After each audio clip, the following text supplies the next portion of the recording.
What keeps us from learning new things? What holds us back? Well, I'm Connie Miller, and this is my husband, Willie Miller, and today we're going to discuss this. Hello there.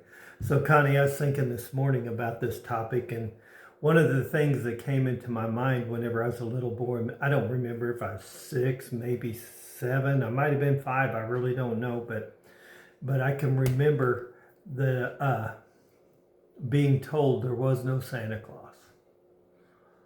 And oh my goodness, I was angry. I was angry because he was saying this guy was saying there's no such thing as Santa Claus. You were told. Oh yeah, The moment you were born, there was a Santa Claus. Yeah, and so I was my whole life. This is an analogy we're giving. Yeah. No, it's actually a true story too. No, but I mean like the Santa Claus analogy. Yeah. So my whole life I was in this belief that Santa Claus was real. And there was nothing you could do to change my mind. In fact, everything about my life was based on, okay, I got to be good because when Christmas comes, I'm going to get presents. If I'm bad, I was going to get. That's what parents say to their kids all the time. Hunks of cold. I was petrified of Santa Claus right from the start. So you I didn't want wanted anything. nothing to do with Santa Claus. So my whole life was based on that. And so I had to make a decision in my life. Was this guy lying to me? Or was everything I believed that I was told was a lie when it come to the Santa Claus? But the guy was lying to you.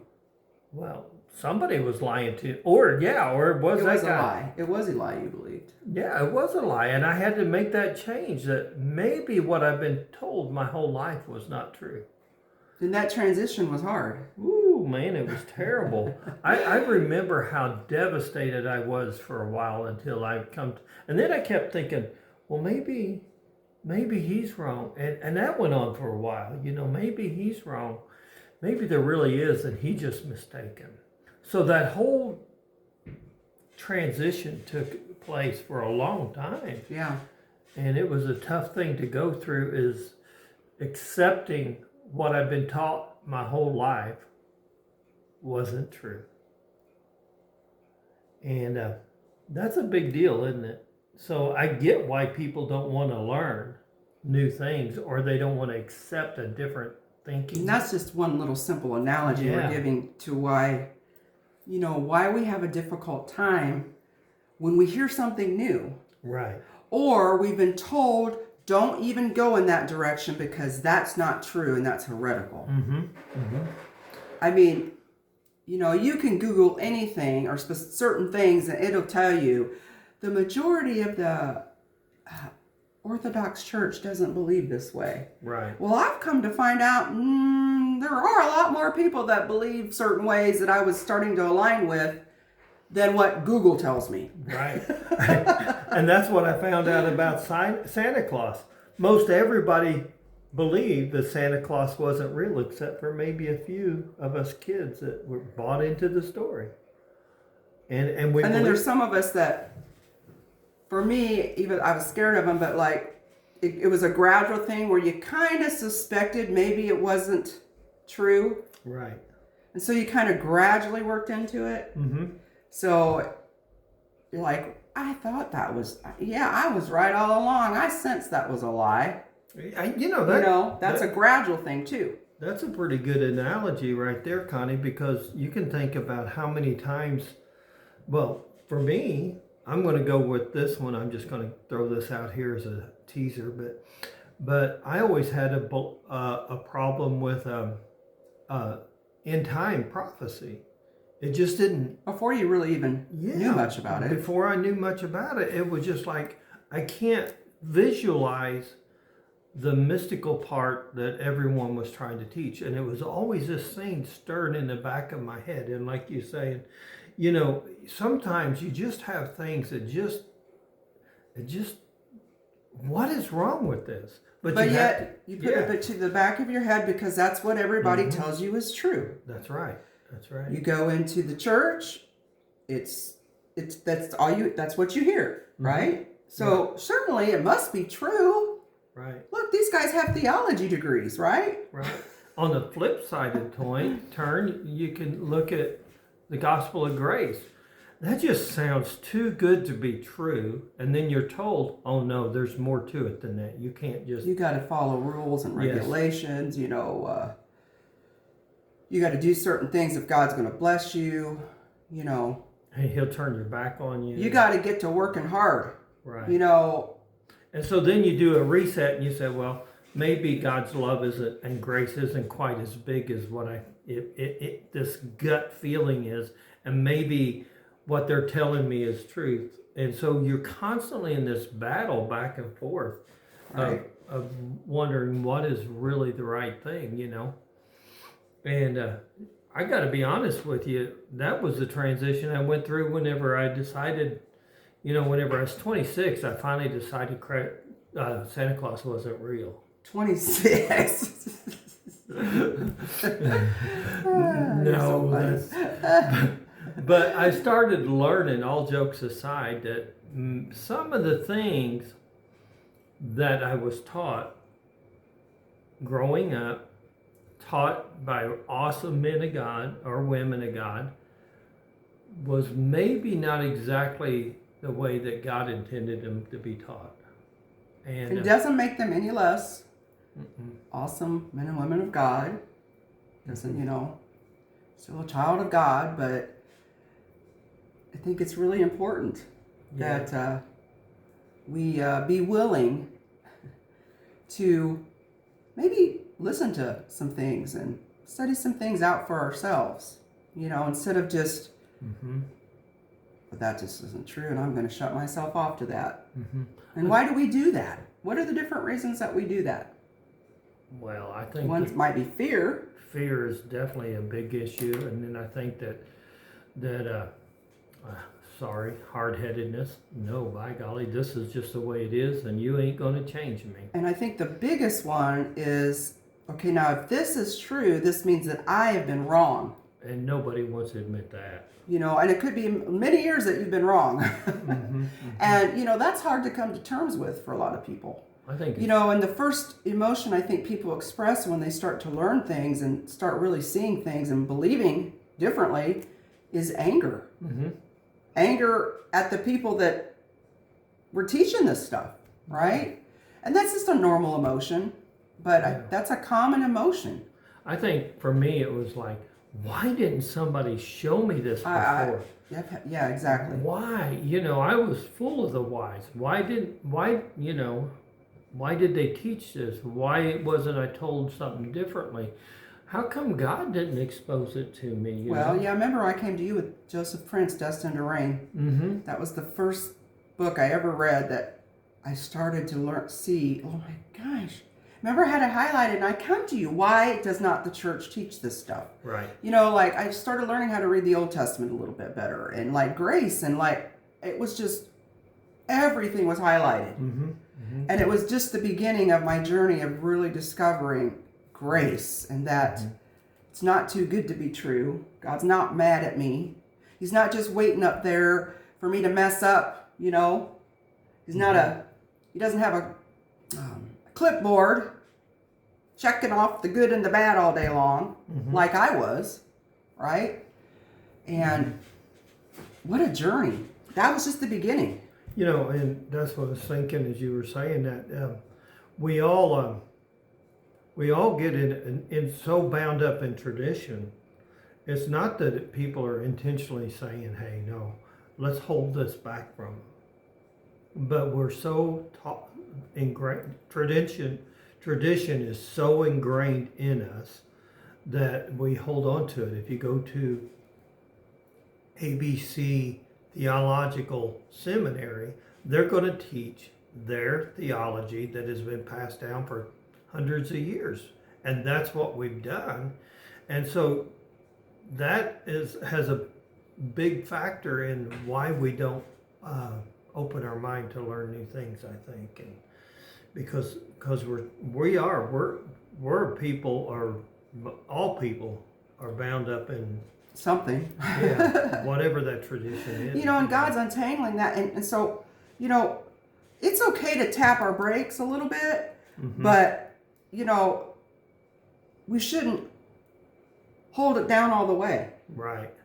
You said something about binders, and I'm like, so is that on the brakes as we were talking about this? And you said it's like setting the binders is like locking up all the brakes on a semi truck where there is nothing going to move that truck. I mean, it's solidly tight. We set our binders whenever it comes to learning new things, and a lot of us do. And you know, as long as we, you know, God may really be showing us something, but we set our binders. So even with God, we don't move forward like in our understanding and our knowledge. Not that He doesn't want to show it to us, but we stop it. Yeah, I'll admit it. There's been times that Connie comes to me and says, "What do you think about this?" And I look at her and I say, "No." Hard line. You don't do that so much anymore, though. No, that can't be right. And it is because you spent all these years learning what you know, and to release those binders and say, "Oh God, you teach me what is right." But how does He do that? It's not like He just always plops something in you, but a lot of times it's through other people. And then you start learning some history. If you're willing to go out of the box, you know, go outside the Bible even. Christians do not know history, the majority of them. There's things that we are not taught about history that help back up the Bible to give us more understanding. And I don't ever remember anybody teaching that stuff. Right. And you know, go to historians that were there in Jesus' day or Bible times, right? There are some out there. You know, Connie, that's what I was thinking about as you said that. Whenever I was going through foundational classes, and that one of the things that they were real big is teaching the foundation of theology,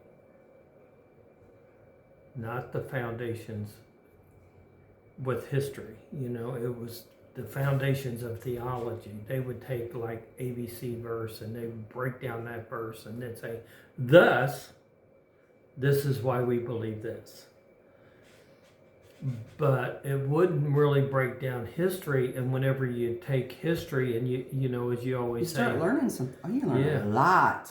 Contents, audience, relevance. Yeah, that's another thing about what I've stopped doing. I think you pretty much have too. Is that I stopped inserting myself into the Bible. Right. Man, that's all I ever heard. Everything was for me. You insert yourself everywhere. You insert today's world into it. And that is the worst thing you can do. It really is, to understand the Bible. Right. That's, if we would just stop doing that, and how would they have, you know, and then we don't know a lot about what their language was. They use picture language all the time. They don't speak like we did, like we do, right? Learning some of that stuff. And what would they have understood hearing it, being the actual audience that was hearing it? Especially if you put in the fact what was going on at that specific time. And that's why I was kind of bringing that down. If we know what was going on at the specific time, like when John wrote Revelations, we know that Israel was being sieged by the Romans. That's what the judgment that was coming on Israel. It was covenant Israel. That whole unbelieving. Yes, all that tradition, all that history brings an understanding so that you can see what John was talking about. And because if we know that, let's take Paul. When Paul was going out and he's on his way to Damascus, he was rejecting the gospel, because that was like the Jews were saying, "Hey, this isn't right." And so they were going out and rejecting the gospel. And that's what Jesus in his specifically. And so that's what was going on at that time, that there was actually an attack on the Christian church from the Jewish community. Jewish zealots. I mean, they gave more persecution than anybody. Right. And so if we understand that's what was going on, that's why Jesus, when he spoke to Saul, soon became Paul, "Why are you doing this?" It was to help him see, hey, what you're doing is wrong. And if we But start, he was following the law. right. He grew up under the law. And he had a hard time transitioning to that. But all of that transition period, those 40 years between the cross and the destruction of that temple and that temple system completely, was a 40-year transition period. Right. Coming out from this way of thinking into the new and better, right? And what was getting ready to happen. And so that's why you have to have what? The understanding of the history, biblical history. What was going on at that time? So then whenever you read the Bible and you see these things happening and you can match it up to solid Other places in the Bible too, historical proofs, yeah. then you go, oh, now it makes sense. And so what does that do? It brings us back into that system of our mindset that we got to change our thinking a little bit, because we say, wait a minute, if this was going on here, then that means this meant this. And all of a sudden you can start thinking. But why do we do that? Because we've heard something our whole life. So that's the eyes that we read it through. Even though, if people to be completely honest, most people, it doesn't really all match up. I mean, we have to do a lot of, what would you say? We got to get a lot of bubble gum and duct tape to make it fit. We really do. Uh-huh. And there's a lot of people out there that do that very well. And then you're all confused, and then we're guessing all the time. But when you read and then, what are we told? Oh, you just got to trust us because we know what we're talking about. Yeah, so for us, it's been a gradual learning this, now learning that, now that, and gosh, we had to be willing to at least check it out. And we had to go back around a few times. We'd start going, this isn't right. This doesn't sit here. It's just not right. Until finally God is like, let me get you on the right page here. But at least we were willing. If you're willing, you'd be surprised what you will learn. I know that there's been time for both of us, especially you, because you're a bigger reader than me, that you start reading a book and you say, no, putting this down. And then you come back later and you, okay, I understand. And that's okay to do that process as you start nibbling on stuff just a little bit. And sometimes whenever we start learning things, that's what we got to do. I was thinking this morning, I didn't tell you this, and how do you eat an elephant, Connie? One bite at a time. Yeah, but do you take the biggest part? No, you just nibble at maybe the ear, and you just. That's a pretty big ear, though. Yeah, you just start just a little at a time, because you sure don't want to take a bite out of the belly. I mean, that's the biggest part of the whole elephant. So sometimes that's all you got to do is just start nibbling just a little bit here, and you get the small part, and then all of a sudden the bigger stuff starts making more sense. And you're like, oh my goodness, we've missed so many things. And when you start learning new things and then you start believing them, there is that fear of expressing it, because you will get labeled. Bottom line, people will. And see, this is what I just don't like, because there's people that I don't agree with about things, but you know what? I can give them the freedom. I don't call them heretics. You love people where they are. Can you have a dialogue? Yeah, but a lot of people just go out and throw this stuff out. Well, that's just, they'll say all kinds of things that just aren't necessary. And you'll lose friends. You'll lose people. But you know what? I've learned that, to me, what I know the truth is today, then those people can go. Because I have to live my convictions. And I think that there will be a time that what we see, the us and they will start fading away. It needs to. Yeah. It really does. And so until then, we're just going to have to move forward. But don't let your fear of rejection keep you from learning what God's trying to show you. And I think that's one of the most important things. I think over the last 15 years, God has showed us so much that has totally transformed how we think about things. And the How more, we see the world, people. oh my goodness, yeah. It's just, and we're continuing to learn. And I think it's an exciting thing to have that transition whenever you can, you know, just think differently about everything. And it's a good thing, you know. And we're finding out that it isn't us and them, you know. And that's a good thing too. But, you know, one of the things that, reason why we're sharing this over the next few videos as we start doing them, and when we do them, you might hear some things that's a little bit different being taught.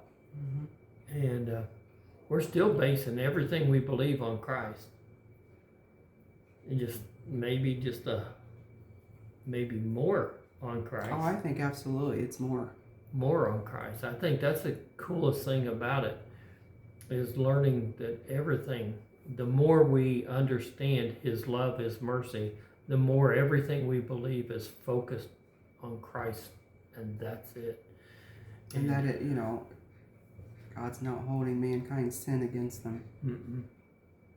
That's an amazing part. That is like so liberating. So anyway, there you go.